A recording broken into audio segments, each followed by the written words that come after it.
The Pathfinder is a Native American equinox site in Colorado being introduced now for the first time.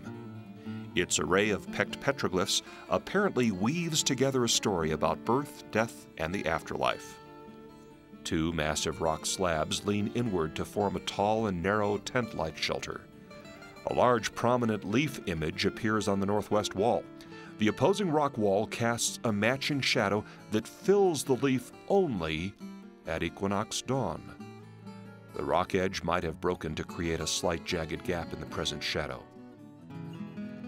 At the peak of this caprock structure, a natural chimney opens the steep panel to midday light. Here, during high noon on the equinoxes, the mythological storyboard is sliced by a sunray. But before the main sunray is formed, a scalpel-like spotlight appears, then quickly fades away.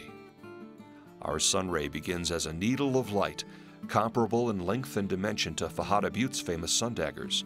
However, ours grows much longer. With archaeoastronomical alignments, the longer the throw, the more precise the targeting potential.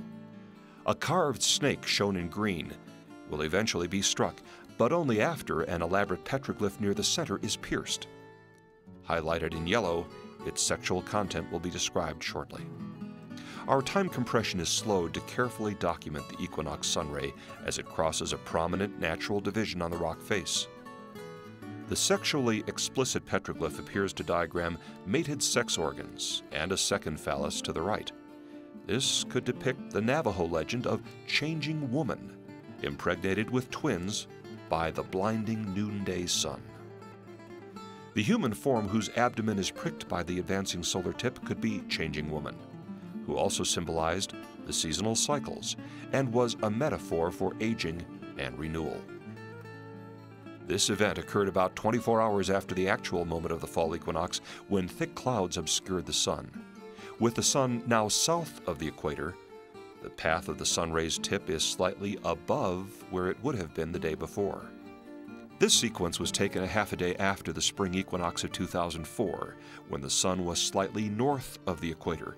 Thus, the advancing sunray passed below where it would have traveled on a true noon equinox.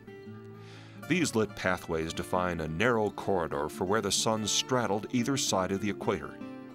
When equinox corresponds to the middle of the day and it's clear overhead, the sunray's tip sails down the middle of this lane.